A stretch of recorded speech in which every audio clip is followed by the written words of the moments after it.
Edu-Magicians, welcome to the Edu-Magic Podcast with your host, Dr. Sam Fessich. Dr. Sam is a professor of education, author of Edu-Magic, and a pumpkin spice latte fan. This podcast is designed for pre-service teachers. Remember, friends, teaching doesn't begin at graduation, but during that first class at 8 a.m. Let's get this party started. I'm Matthew Woods, host of Leading Out of the Woods, a part of the Education Podcast Network, just like the show you're listening to now. Shows on the network are individually owned, and opinions expressed may not reflect others. Find other interesting education podcasts at edupodcastnetwork.com. Hello, Edu-Magicians, and welcome back to a very special episode of the Edu-Magic Podcast. Today, I have with me Charrell Coleman. And if you attended Teach Your Heart Out virtual summer conference this past summer, that name might sound familiar because she did a phenomenal presentation all about executive functioning. And when I saw it, I'm like, I have to reach out to Charrell and get her on the show because future teachers, the stuff she's going to share with you is gold. It's applicable for you as a student, and it's going to be applicable for you as a teacher. So listen up. We're going to jump right in. Charrell, welcome to the show. It's awesome to have you here. Thank you. I'm glad to be here today. Awesome. Charrell, would you be able to start us off with sharing your teaching story? What brought you into education and what keeps you coming back to the classroom? Absolutely. I have been teaching all of my life, literally. My mother was an educator, and I learned to be the perfect little educator just following her footsteps. And so I just always enjoyed teaching others. I've always enjoyed the opportunity to be a caretaker. I've been teaching now 23 years, and I've had the opportunity to teach pre-K through 8th grade now. I'm a mother, and I think that because I'm a mother, I have enjoyed teaching my own 2 kids. So teaching just has been a part of my fabric all of my life. I've always loved children, and I've always had a desire to learn more. So I'm definitely what you call a lifelong learner. And I love that as teachers, that's part of our profession. We get to keep learning and growing. And I love how you really shared about that passion in your story and how, you had family who are educators and you've always been a teacher. That's so fun. I love that. So today we're talking all about executive functioning, and let's just get into the nuts and bolts of it. What is executive functioning? When I hear that word, I think, Ed Psych 101, right? But what is executive functioning? Executive functioning is what we use to actually cope in our life skills as well as in our academic world. It is something that's fun because it's part of our brain, it's how our brain works. It's biological and developmental. So lots of parts of it go into what we learn, how we learn, and how we execute those things. It involves things that make us pretty much human, like our goal setting, when we're flexible in our thinking, our ability to organize materials, to access our working memory. All those things are what we use in our daily lives. And that's what executive functioning is. That's pretty much the nuts and bolts of what the executive functioning piece of our bodies work for. I think that's so interesting. You named all these different areas that we do use on a daily basis.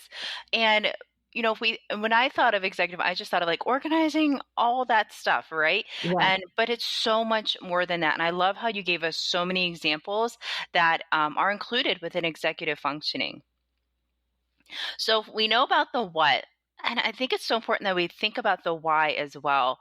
Why do future teachers need to know about executive functioning? Why is this a skill they need to start to develop and help to develop within our students? Why is this important? Well, there's the first reason is because they need to know how to identify when a student has executive functioning difficulties. We don't want to mistake that for a behavioral issue in the classroom. I think that's very important. So in school, you may see a child that has trouble with impulse control, or they may have tantrums. They may have difficulty in their self-regulation of their emotions. And sometimes these students have hard times remembering instructions. And you're thinking, but I just said it. Um, and they have a hard time organizing their materials, and not just materials, but their thoughts, and as well as time management. We see that a lot. And as a future teacher, I think it's important to know what it looks like. I also think that future teachers need to understand that knowing what executive functioning is going to help them to set the stage for success for their student and for them as well. I love how you said set the stage for success, because that's what we as teachers do. We help support, we serve our students. And if we can if we can start to identify some of these areas in which our students struggle with, there are strategies that are research-based and peer-reviewed that can help support our students, right? And that's what's so important. Thank you. If we have a student teacher, we have a lot of student teachers listening in the crowd, Charrell. How can, if they're looking to help support their students with executive functioning skills, how can they go about doing so with with having a conversation with their cooperating teacher, with their mentor teacher, of course? What are some things that they can do to help support students in their classroom with their executive functioning skills? Well, the first thing I think of is just ways to help those students to organize themselves to start with. Again, organization just doesn't include those physical properties that they have, their notebooks, their binders. Those things are important, but it's also important to have a system that allows for future telling. I call it anticipatory learning. It allows for the student to see what's coming. If they can use a learning management system to help see the student what the week will look like. In my classroom, I like to use what we call forecasting. And we forecast what's going to come. Therefore, they can help prepare themselves before they arrive to the classroom. So putting a forecasting system in place is a great strategy for a future teacher. Also, offering those students multiple ways to participate in class. Every student, they're not as confident about speaking out loud. So oral presentation isn't for everybody. Allowing them to hold up a sign, that's something that I allow in my class. Every student can't sit for long periods of time. Having standing desks, that's another option for students, because you do have to understand that they're not being inattentive on purpose most times.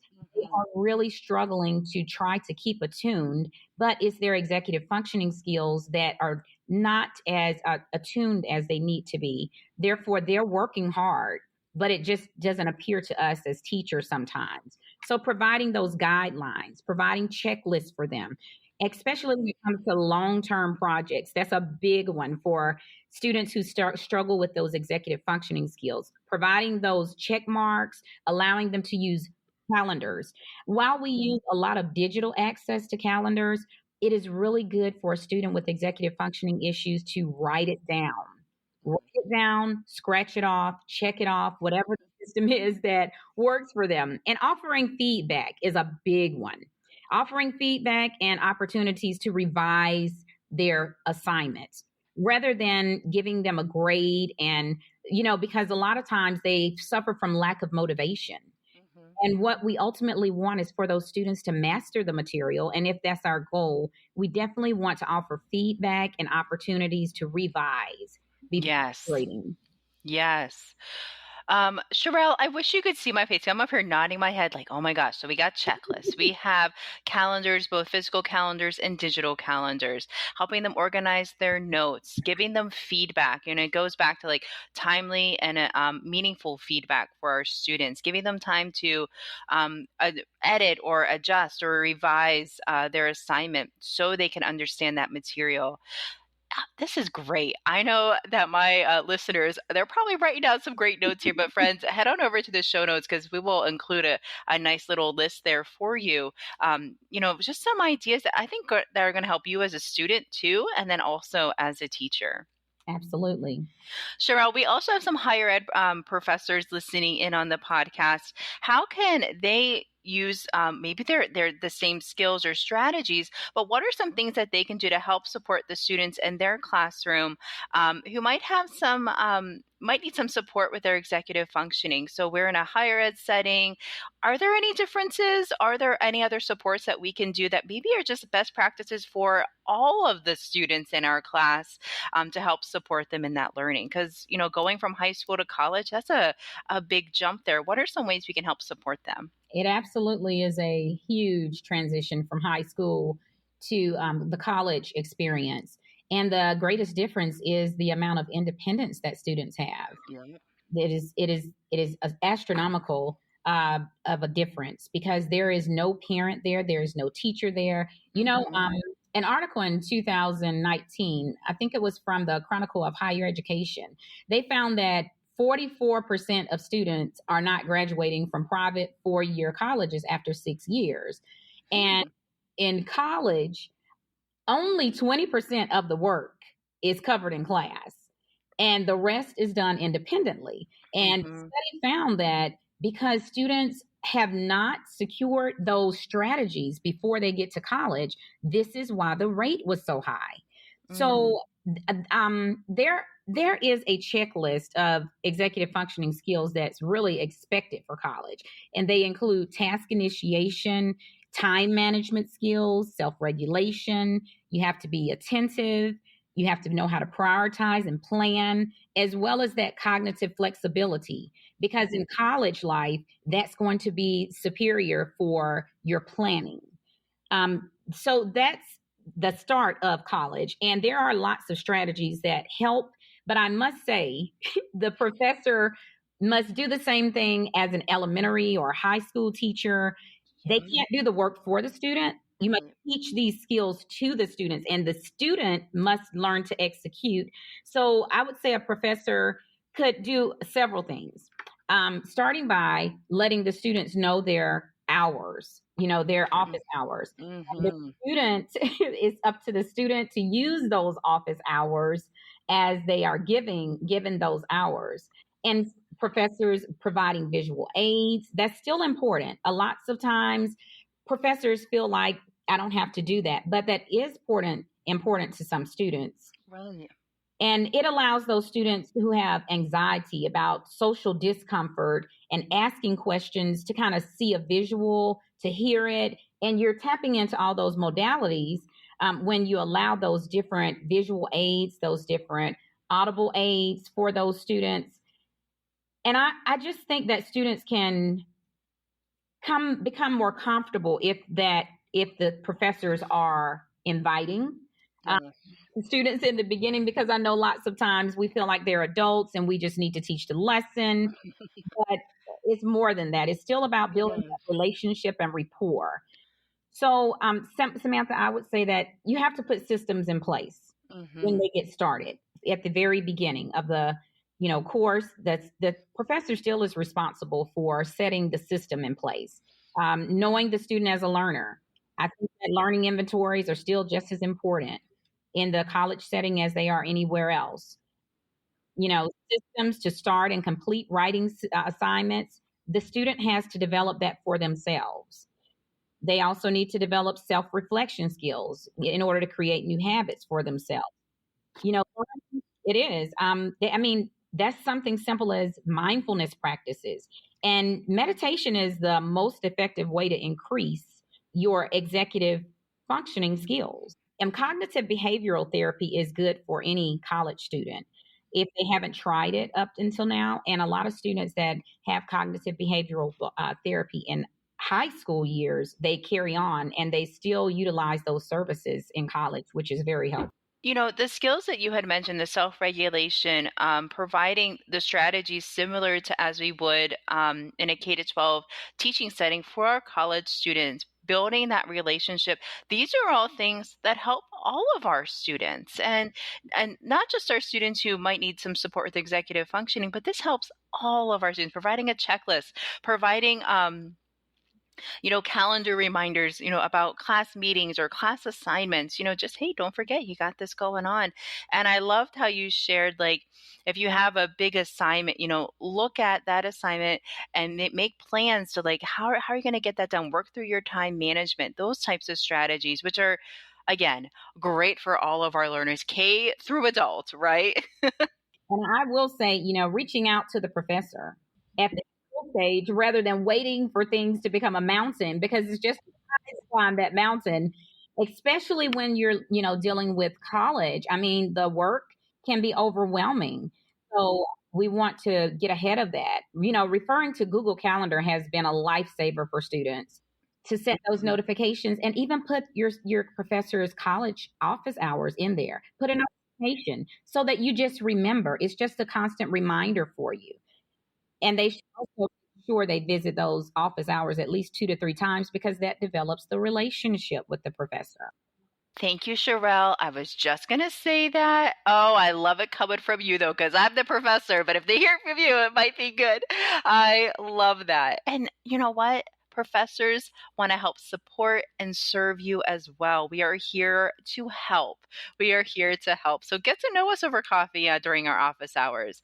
And go if you have questions. Even if you don't have questions, you just want to chat about what you want to do in 5 years or what's going on this semester, right? Absolutely. Using a calendar is, I think that's key for anyone who struggles with executive functioning skills. Using a calendar highly visible. Put that calendar right there by the bedside. Make sure you get up and you look at that calendar, and that sets the tone for the day. Utilize a planner. Visual reminders are great. Use the phone timer and allow breaks, for yourself. You even said, I even tell students it's a great way to start your day is by looking at your reminders, and you play your day out through your phone, because you have them anyway. We're so stuck to these phones. Absolutely. And I always have a list. I tell my students, have a list of questions for me. And I think college students should do the same. And then I'll not only have that list, but note the level of certainty for each of them. What is the priority? What's the priority? Are you, stuck with the content, or is it with the teaching style? Bullet point them, and make sure you put a priority list on your to-do list.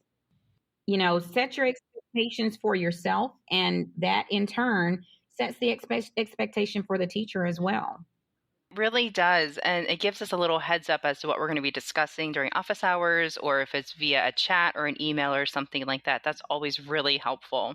In today's time, professors actually have social media pages that, they upload things for a class. That can be beneficial in class for you as well. So that's another avenue to connect with your professor. I love that. And that's one of my favorite avenues. I love chatting with my students in DMs. Hey, what's going on? Or, just building that relationship too, reaching our students where they are. Absolutely. Absolutely.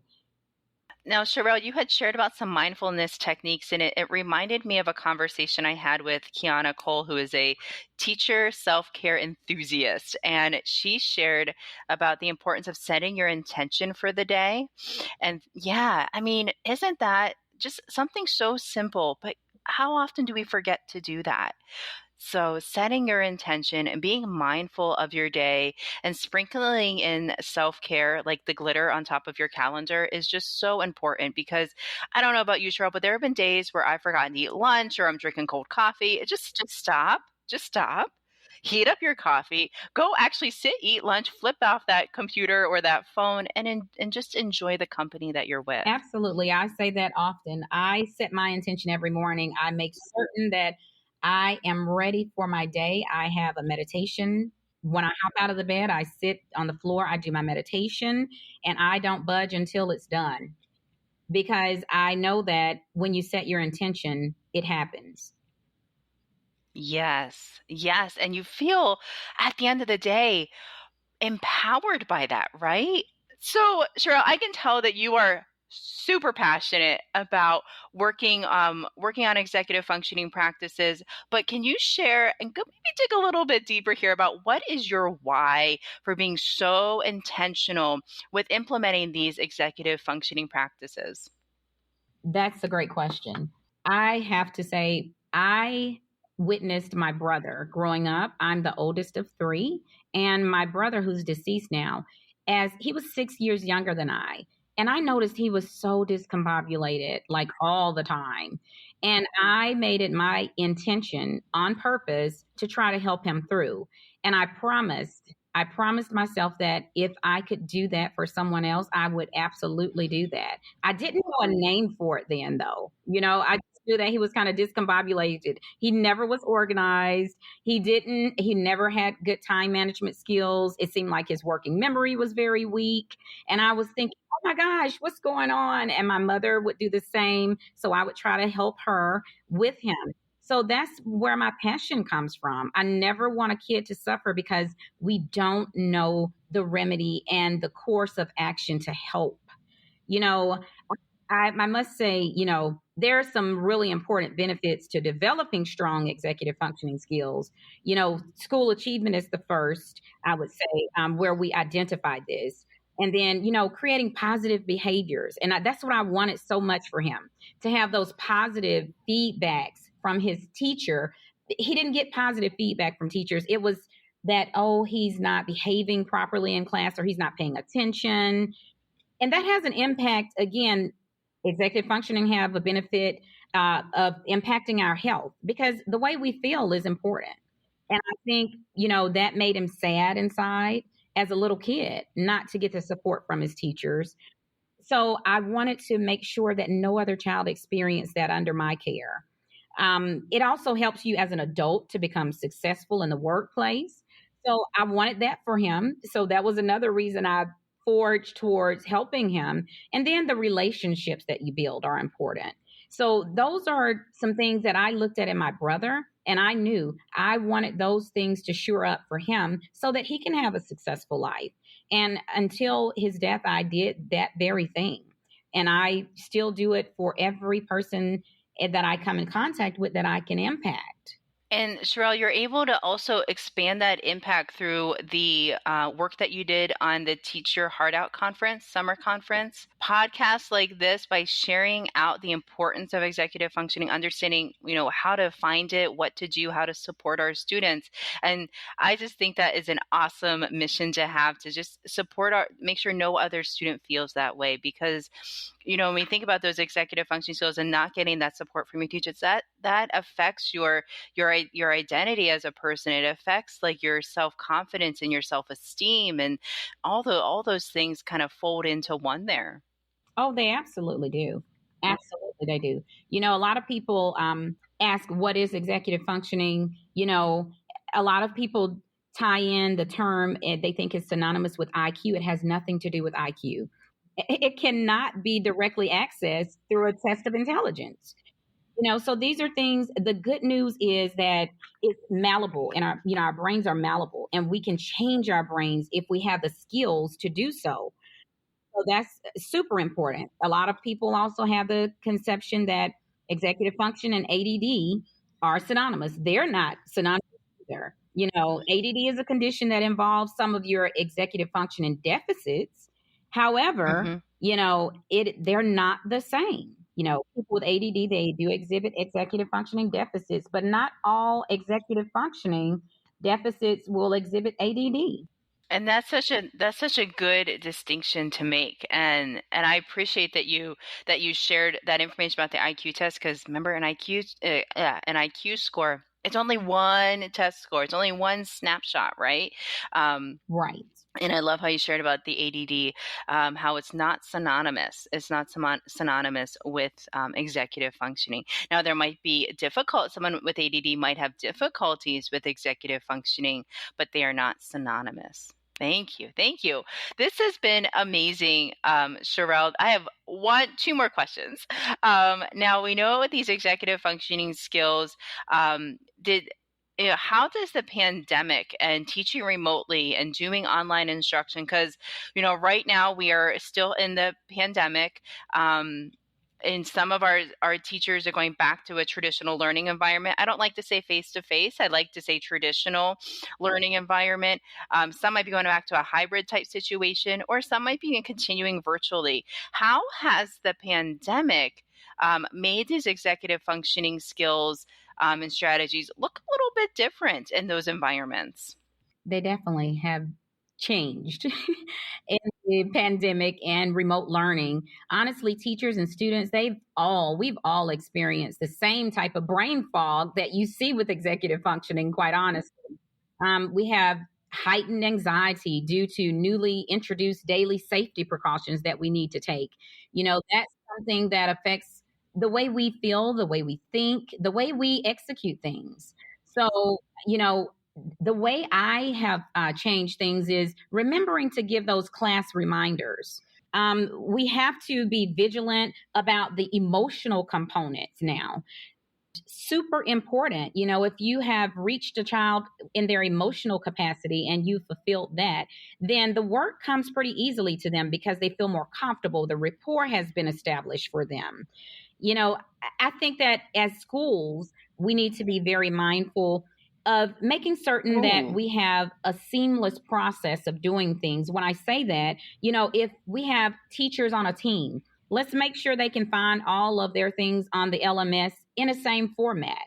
Here at my school, I very much admire my school because we are very intentional about the way that students learn, and we're aware of these executive functioning things. Therefore, every student in my school has the same homework planner.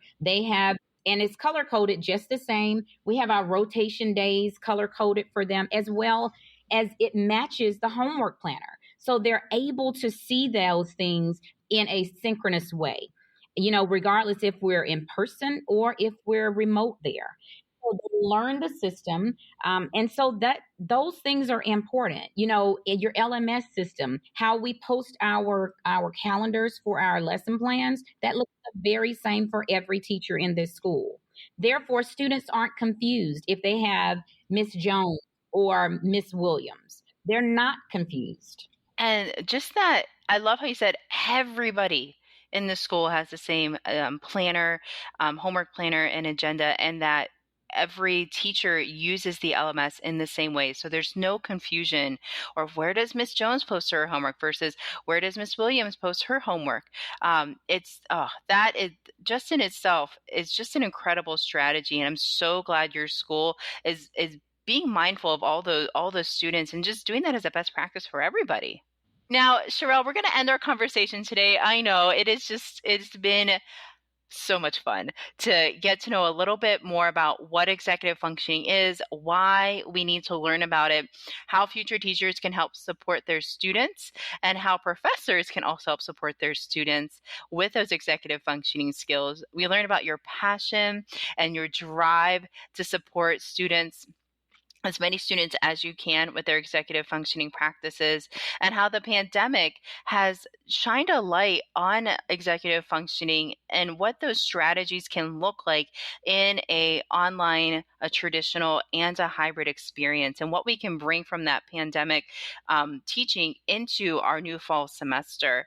Charrell, this has been an awesome conversation. Could you share for my listeners to learn more and connect with you? Where can we learn more and connect with you? Absolutely. I have a camp coming up in the winter session. It's called Unique Minds Camp. And you can get in touch with me at LEADXINK, LEADX Inc. on Instagram. I am at Coleman Learning on Twitter. And my email is leadxinc@gmail.com. Excellent. I'll make sure I put all the links in the show notes to that information so my listeners can get in touch with you. Thank you so much for the awesome conversation. I know my listeners learned a lot. I did, and I'm excited to implement some of these strategies in my course this fall. Absolutely. I'm excited that you're going to be using them, and I am glad to be here today. Thank you so much for this invitation. Thank you.